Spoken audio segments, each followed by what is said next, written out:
vous vous comparez sans cesse, que ça soit physiquement, face à vos aptitudes, votre fonctionnement.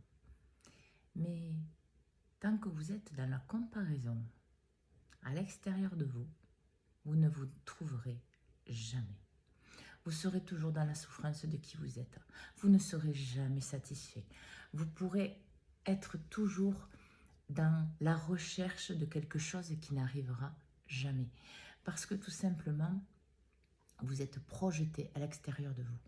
Alors bien sûr, si les conditionnements mentaux que vous avez, si le fonctionnement que vous avez, de dire que chez l'autre c'est mieux, l'autre il a plus, l'autre il y arrive, l'autre pourquoi j'ai pas ce que l'autre il a, que ça soit physiquement, énergétiquement, matériellement, mentalement ou autre.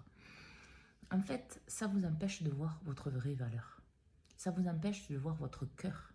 Ça vous empêche de voir la vérité de qui vous êtes. Et donc forcément, vous serez dans une tristesse profonde parce que vous serez dans une situation de fuite mentale. Fuite de vous-même. Fuite de voir la vérité de ce que vous êtes. Et forcément, vous allez diminuer, voire anéantir complètement vos valeurs et la beauté que vous portez en vous. Par des schémas d'autodestruction, de sacrifice,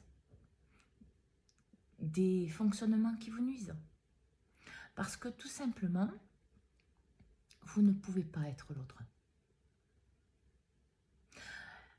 Si mentalement, vous avez besoin, et ça je l'ai dit plusieurs fois, de vous comparer à quelqu'un, comparez-vous à l'ancienne version de ce que vous étiez.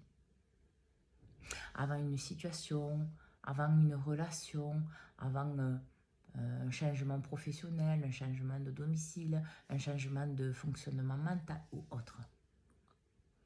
Pour voir là où vous en êtes ici maintenant. C'est la seule véritable comparaison que vous pouvez faire. Le reste, en fait, vous anéantit et vous diminue. Parce que bien sûr, que vous vous compariez positivement ou négativement, vous vous comparez quand même. Il y a une différence entre « Oh, je vois que l'autre y arrive. Ah, si l'autre y arrive, moi je peux y arriver. » Et je ferai mon chemin. Et t'as vu, l'autre y arrive. Eh ouais, non mais il a dû faire n'importe quoi, ou il sait pas ce qu'il fait, ou il a eu de la chance. Le premier est dans la vérité et l'alignement face à lui-même. Le second, il est dans la fuite de lui-même. Mais les deux se comparent.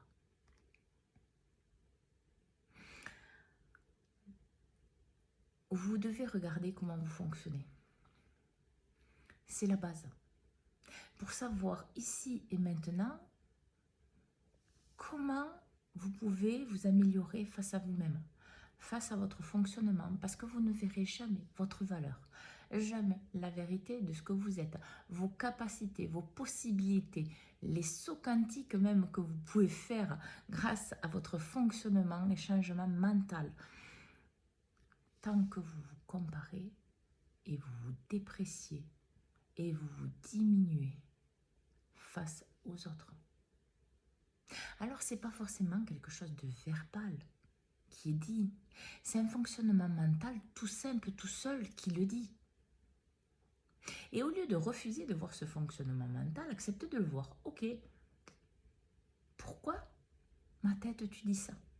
Parce que derrière se cachent des souffrances, derrière se cachent des schémas, derrière se cache une éducation, un passé qui est encore présent et qui vous fait souffrir.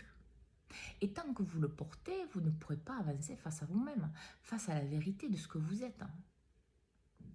Alors apprenez à voir la vérité au-delà de tout. Et avant de vous comparer aux autres, revenez à l'intérieur de vous. Pour voir qui vous étiez il y a un jour, une semaine, un mois, un an, 10 ans. Qu'est-ce que vous avez changé? Qu'est-ce que vous êtes devenu? Est-ce que vous avez réalisé des choses que vous désiriez réaliser? Où vous en êtes dans votre vie? Qu'est-ce qu'il faudrait changer pour y arriver? Tout ça, c'est des questions qui vous aideront à être bienveillant avec vous, à à ne plus vous comparer à l'extérieur de vous pour vous faire souffrir ou vous déprécier, pour voir votre juste valeur, celle qui est la vôtre, pour incarner pleinement vos capacités et donc votre réalisation. Bonne journée à tous.